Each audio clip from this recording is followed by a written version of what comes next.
Hi, my name is Donna Harrod, and I am the team leader of the HK Alliances team at Keller Williams Preferred Properties. And I've been a realtor since 2007, so I've gone through several markets, and I'm really excited to have this conversation with Miss Rhonda today.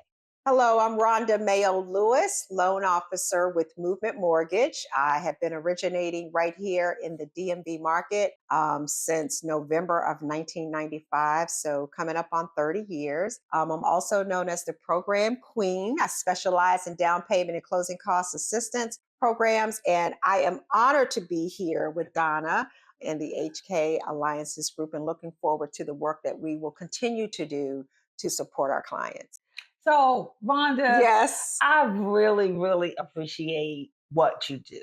Because Wow. when I started in real estate in 2007, Mhm. of course, I was in that market of crash. You came in when it was crazy. I came You in, came in I when it was came crazy. in Yeah, at all you had to do was be breathing absolutely. to get a mortgage. Yes. And quickly it turned into all you had to be was breathing to lose your home. Absolutely. So Absolutely. for me, I had to really invest in the time to learn how to help clients navigate through purchasing a home again. 'Cause Yeah. it was Yeah. really, really difficult. Yeah. And that brings up a very interesting point is that, you know, what we come in, like wherever the market is and whatever's going on with our industry, when we get in, is what we think is normal. And so you having come in at a time when everybody could get a mortgage loan, that probably felt normal. Mhm. And so when things got back to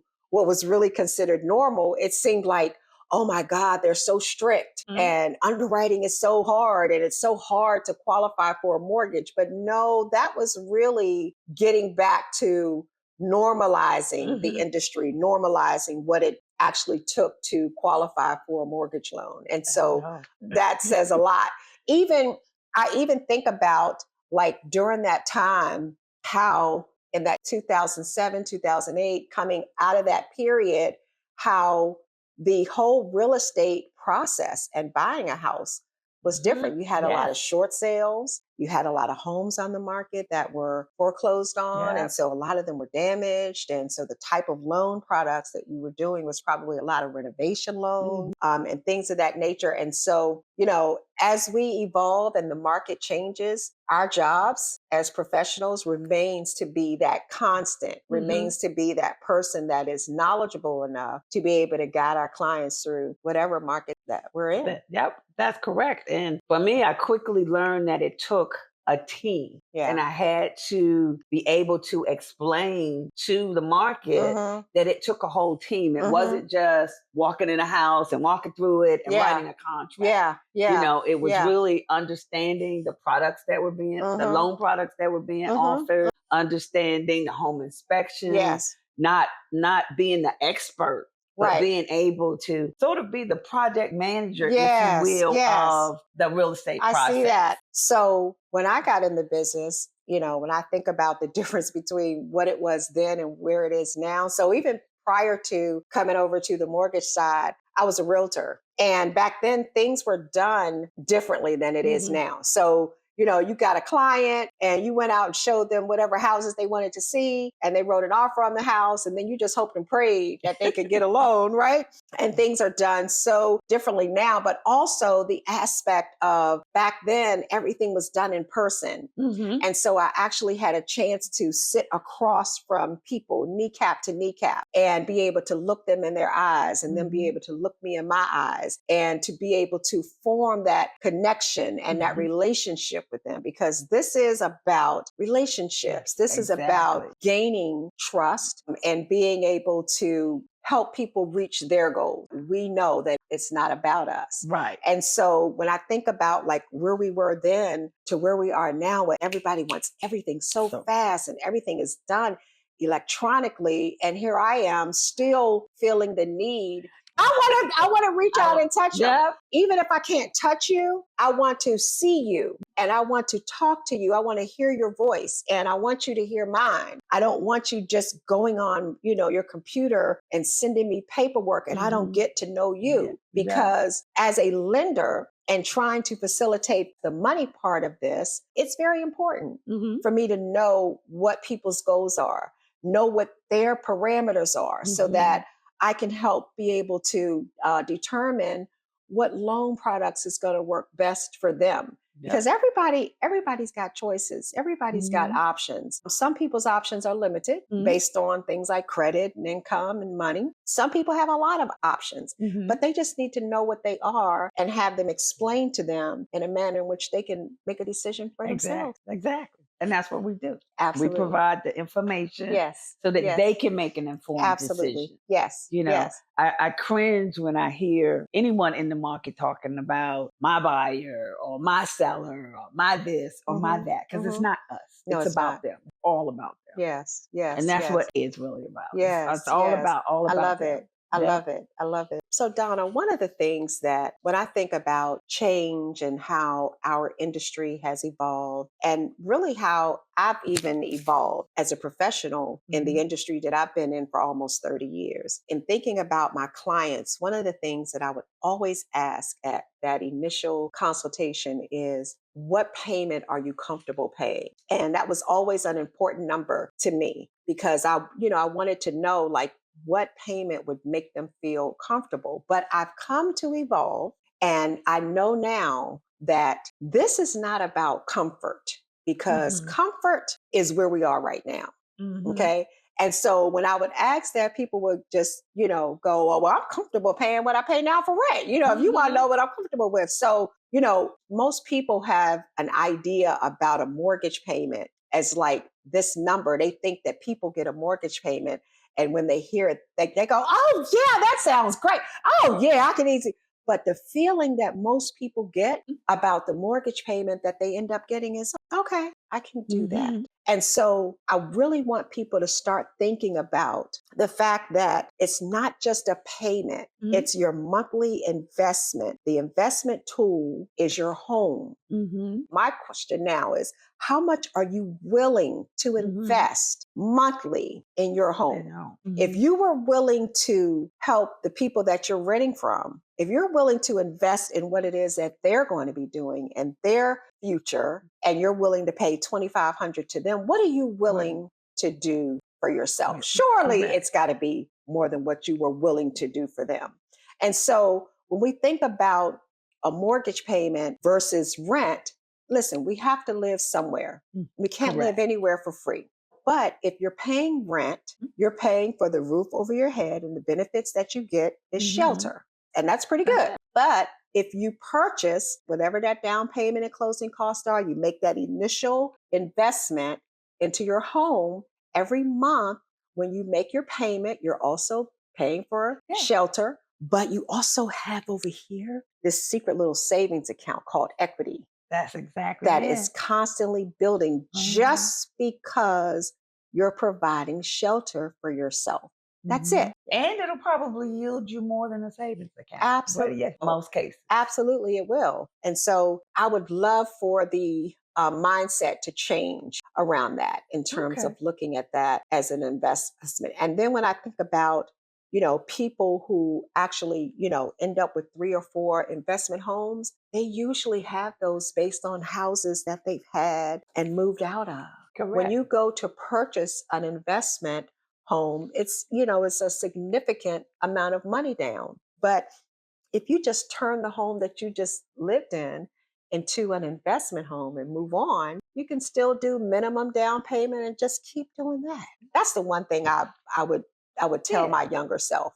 Okay. We've gone through the whole 2007, 2008, COVID, and all of this. What do we have going on in the market now?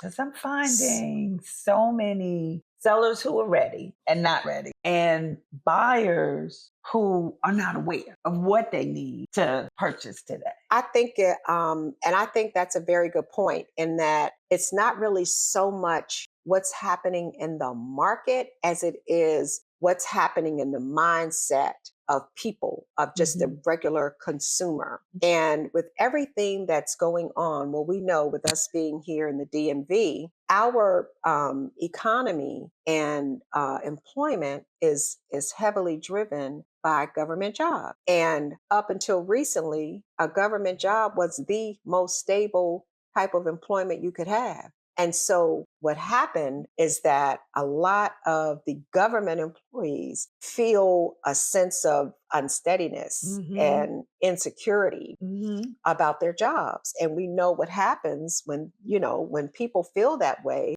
they stop moving. They're already scared. There's already a level of fear behind purchasing a home. But when you add the fact that, hey, I don't even know if I'm going to have a job, or I don't even know if my agency is going to be here, it just makes people stop. But on the same token, the way I see it, I think that federal employees are feeling something that everybody else has always felt like. Nobody has ever felt like complete secure in their job. Correct. Like everybody who has a job knows that nothing is guaranteed. Whereas these people always felt like it absolutely was. Just being able to, I think, get over that and being able to just, reprogram their minds and thinking that, number one, if you are in a home right now and you lose your job, you will have more ability to negotiate with a bank or whoever it is that you're making your mortgage payments to than you would with a landlord. Okay. The bank does not really want your house. The bank wants your money. That's how they make money.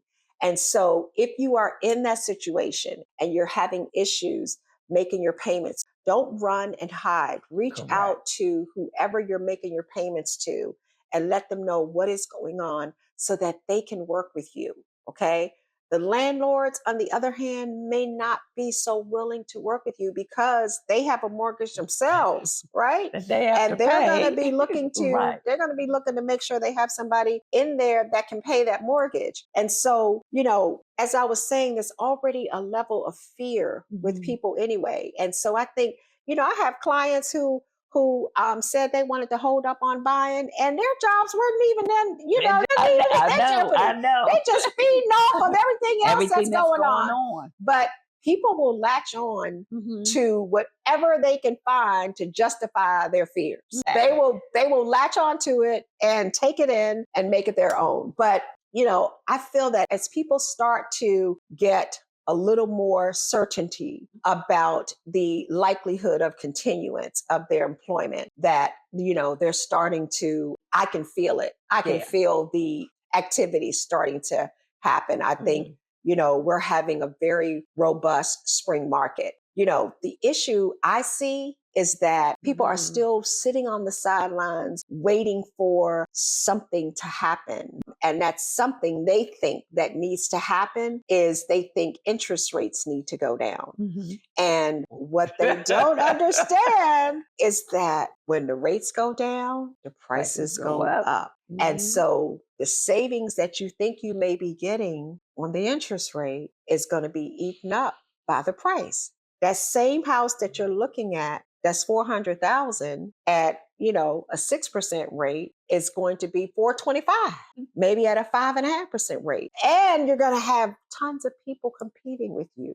And right now, you may be able to get some closing help. And so most of the contracts that I'm seeing that are coming in, the majority of them have some closing help. The people who are able to take advantage of the market just where it is right now are the people who are going to win, because interest rate is temporary. So as the market changes, people can always change their interest rate, right? But because you're in. So if you look at it like this, if you purchase now and rates go up, then you're like, okay, good. I'm glad I purchased now. If you purchase now and rates stay the same, you're like, oh, okay, glad I purchased now. If you purchase now and then rates go down, you can talk to your lender to see if you're in a position to refinance. Okay. So I hate to tell people to get into a loan. Oh, you can just always, just come back and get a lower rate, because you do have to qualify again. And some people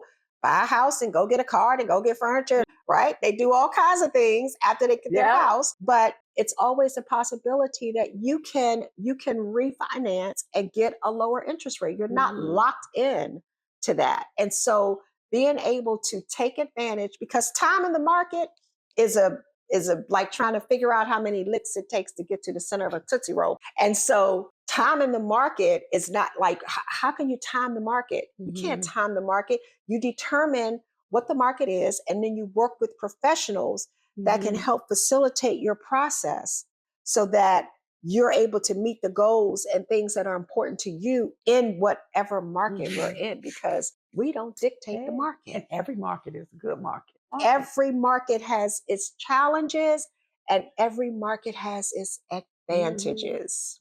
So I think, Rhonda, to like cap up all of what we've talked Hmm. about, is what needs to happen in the market today and moving forward is that we have to make sure that we, the professionals, are highly knowledgeable on that particular market Yes.